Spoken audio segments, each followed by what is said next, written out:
یہ بہلول بھی اسی قبیلے کا فرد تھا، دجلہ کے کنارے مٹی کے گھروندے پاؤں پہ بناتا ہے اور انہیں مسمار کر دیتا ہے۔ وہ کبھی آپ نے دیکھا ہوگا کہ بچے ریت میں اپنا پاؤں رکھ کر کے اوپر سے ریت تھپک لیتے ہیں اور پھر پاؤں ہولے سے نکال لیتے ہیں، بچ جائے تو بڑے خوش ہوتے ہیں، اور جب کھیل ختم ہو جاتے ہیں تو اسے گرا دیتے ہیں اپنے ہاتھوں سے۔ بہلول بھی اسی شغل میں لگا ہوا ہے۔ بہلول یہ کام کر رہا ہے، گروندے بناتا ہے گراتا ہے، گروندے بناتا ہے گراتا ہے۔ بادشاہ گزرا، پوچھا بہلول کیا کر رہے ہو؟ ہنس کے کہا جنت کے مکان بنا رہا ہوں۔ کہا بیچتے ہو؟ ہاں بیچتا ہوں۔ کتنے کا؟ 10 روپے کا، سیل لگائی ہوئی ہے۔ بادشاہ مسکرا کے گزر گیا، دیوانہ ہے، مجنوں ہے، اپنی موج میں لگا ہے۔ پیچھے سے ملکہ زبیدہ بھی آ رہی تھی، اس نے بھی دیکھا، کہا بہلول کیا کر رہے ہو؟ کہا جنت کے مکان بنا رہا ہوں۔ کہا بیچتے ہو؟ ہاں 10 روپے کا بیچتا ہوں۔ 10 روپے بادشاہوں کے لیے کیا ہوتے ہیں؟ 10 درہم نکالے، اس کو دیا، اس نے دریائے دجلہ میں پھینک دیا۔ فقیر اتنی دیر تک فقیر نہیں بنتا، داتا صاحب فرماتے جب تک مٹی کا ڈھیلا اور سونے کی ڈلی اس کی نظر میں برابر نہیں ہو جاتا۔ اور ایک مکان کے گرد، ایک وہ گروندے کے گرد دائرہ لگایا، کہا یہ تیرا ہوا۔ ملکہ گزر گئی، بادشاہ بھی چلا گیا، شام کو اپنے محل میں پہنچے۔ بادشاہ سویا، منظر جاگا کہ حشر کا دن ہے، پھر جنت کا منظر ہے، جنت میں بڑے بڑے خوبصورت مکان ہیں۔ ایک مکان تو بڑا ہی اچھا لگا، تو جی چاہا کہ اس مکان کو دیکھوں۔ تو جب قریب گیا تو دروازے پہ لکھا تھا ملکہ زبیدہ۔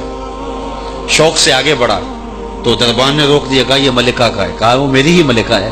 کہا دنیا کے ضابطے اور ہیں، آخرت کے ضابطے اور ہیں۔ بادشاہ کی آنکھ کھل گئی، بے چین ہو گیا، ملکہ کو بیدار کیا، کہا تو کون سا نیک عمل کیا ہے؟ میں نے جنت میں تیرا یوں مال دیکھا ہے۔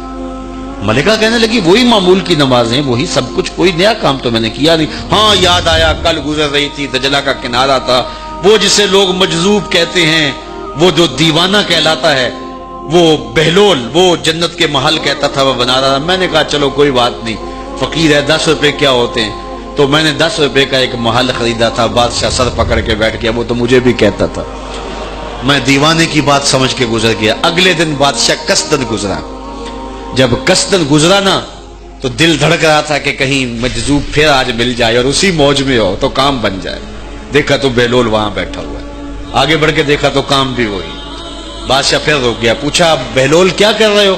اب دل دھڑک رہا تھا کہ مجذوب ہے، کوئی اور بات کہہ دے تو چلو اچھا ہو کہ وہی جواب دے دے۔ اس نے وہی جواب دیا، جنت کے محل بنا رہا ہوں۔ بادشاہ کا کچھ دل ٹھہرا، پھر کہا اچھا بیچتے بھی ہو؟ ہاں ہاں بیچنے کے لیے بنا رہا ہوں۔ بادشاہ ادھر جیب میں ہاتھ ڈال رہا ہے اور ادھر پوچھ رہا ہے کتنے کا؟ کہا آدھی حکومت لگے گی۔ کہا کل تو 10 روپے کے بتا رہے تھے۔ کہا کل تم نے دیکھا نہیں تھا، آج سودا دیکھ کے لے رہے ہو۔